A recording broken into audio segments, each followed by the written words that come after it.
see if we get the sound, and we did. I don't hear anything yet. There it goes. There we go. I got the sound. Go over to LinkedIn just to see what's what. I see the live button, so off we go. We get the 5, 4, 3, 2, 1. I'm John Miglosh for the Wisconsin DMA and the International Society for Strategic Marketing. Well, let's go over to see what's going on in YouTube, which is not the right window, and that I knew that was coming, man. I just knew it. Let's see where it is. Let's see. Let's try that one. No, that's not it. Ugh. There's always something here. There's always something. No, let's go. Let's get it over to this window. There we go. Now we can at least see what's what. Nope. I'm just having a hell of a time here. There it is. Okay, good. Okay, and so we got that worked out. Now, sort of, like I say, if you think this is easy, you're insane. You say, but John, you make it look so simple. Yes, I know. It's always simple until it's not. Okay, so what I wanted to talk about this morning, we should have stayed at the PDF while I was trying to fake my way through it, was the Reddit ad. Okay, so if you watch the Super Bowl, you probably missed the Reddit ad because it was a 5-second ad. 5 seconds, right? And, I missed it. I mean, totally missed it. And it was a lot of fun. So, it turned out to be the most recognized, looked up ad because you couldn't read it. It was too small a type. Reddit thought they deserved an ad since they'd caused so much trouble the week before with the GameStop stuff, and they didn't think they could put together 30 seconds of real content, so they asked CBS if they could have a 5-second spot. I don't know what it cost. A 30-second was supposed to be $5+ million, so it was probably $1 million. You know, they're valued at about $3 billion, so it's not like they broke the entire piggy bank. But let's go over and see what it looks like. And here it comes. I'll play it twice because you'll miss it.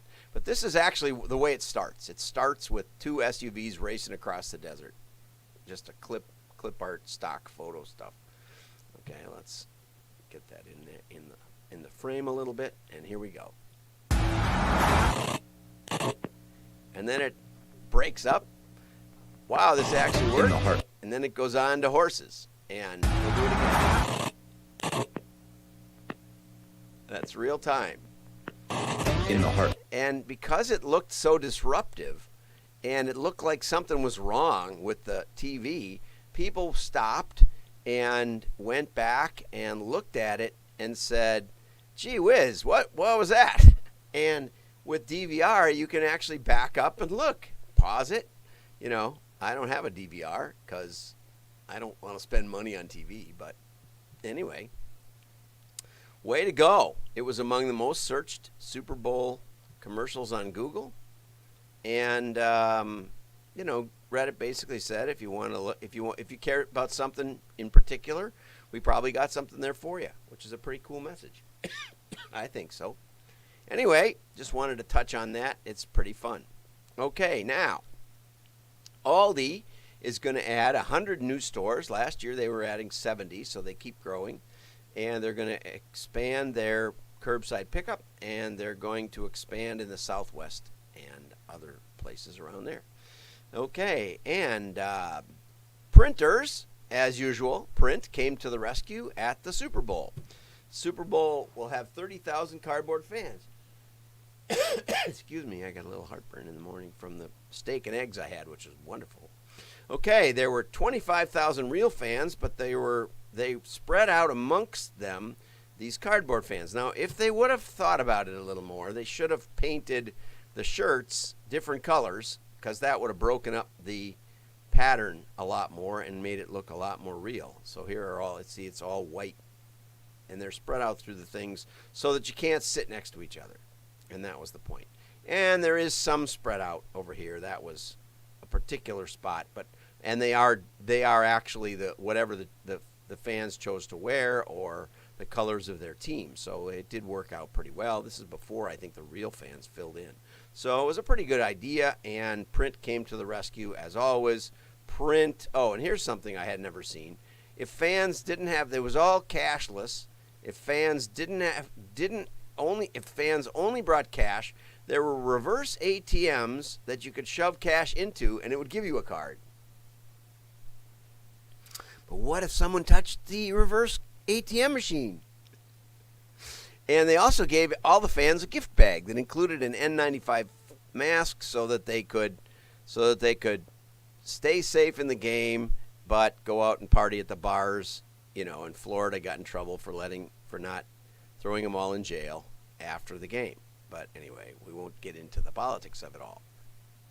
Hopefully, no one died. It didn't seem to be a super spreader at the Super Bowl.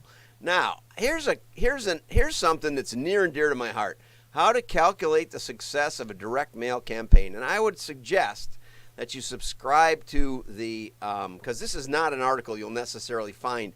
I believe. Let's go over here back to this thing. This is the name of the magazine that it's from, Edgy Trends, and it seems to be in Arabic.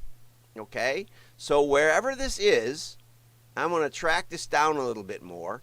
It seems to be, there's the month, February, that's February 11th, 2021. It seems to be in Arabic, and I'm not 100% sure, like how to read that. Or, I can't make it smaller. That's funny. There it goes. Okay, so if you know that that's Arabic, that's great. If you know anything about Edgy Trends, if you don't, stay with us. We're going to give you this anyway. So, Whitestone Partners, I've heard of that, but I didn't look it up, analyzes return on investment of different kinds of marketing efforts. Not a trivial effort at all. And so, back over here. The first thing they look at is the break-even point. They had a client that sent out 500 pieces and sold 17 products. Now, that would be way below the threshold of statistical significance. They say that you've got a 95% chance of being 1.5% to 4.5% from that 3.5% or something like that. I think it was 2 to 5 or something.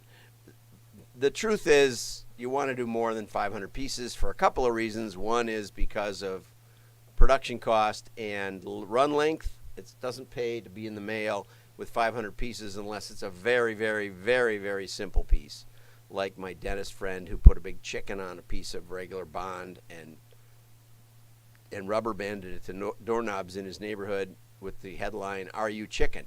and started his dental practice. That worked. But anyway, I think he got 50 responses, which is really pretty amazing.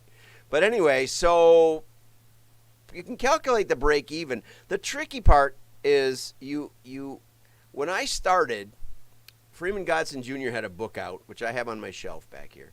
And he said, anybody who tells you what a direct mail piece is going to do should be fired. And I thought, that seems odd. And I thought, well, I know how many pieces I'm going to mail. I know how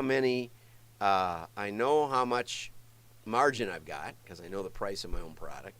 I have a fixed per order charge that we're going to get charged by the order processing company. And so I should be able to figure out the range of responses. So I built a break-even calculator as one of the first uses of a computer in marketing in the United States, as far as I know. I went around giving talks on how you could do sensitivity analysis on a little spreadsheet, and people bought the spreadsheet for $100, and we had and that dragged me into database creation, and then that dragged me into modeling, and the rest is history. So, but what I did instead of doing it this way is I said, okay, here's what it is at the 5%. Here's what it is at the 3%. Here's what it is at the 2%. And that worked extremely well. So we could estimate our necessary response for break even. And So when Blockbuster called me up and said, "Why would you help us with a catalog?" I said, "What's your fixed cost? What's your order processing cost? What's your expected margin?" And then we guessed the average order size and we guessed the response rate. And I said, "There's no way that can work. You need a 25% response rate to break even." So I told them not to do it. And $5 million later, they said I was quite the odd consultant. So he does address this sample size issue.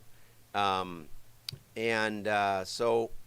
the bottom line is that there are ways to integrate direct mail, and you can do a lot of really good estimation on how it's going to work based on the kind of list you have, based on the kind of offer you have, based on the average order size.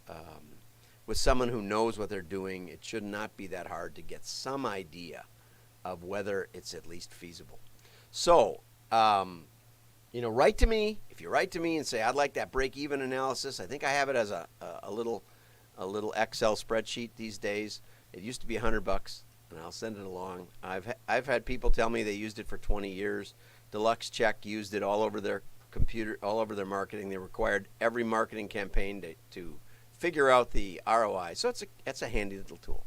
Anyway, subscribe to the Wisconsin TMA. Almost forgot. We're having a meetup tomorrow at 3 p.m. You're not doing anything anyway. You're waiting for the day to end on Friday. You want to go home, but let's get together and talk marketing. And you can come on and you can tell me all the reasons that I'm nuts. Matthew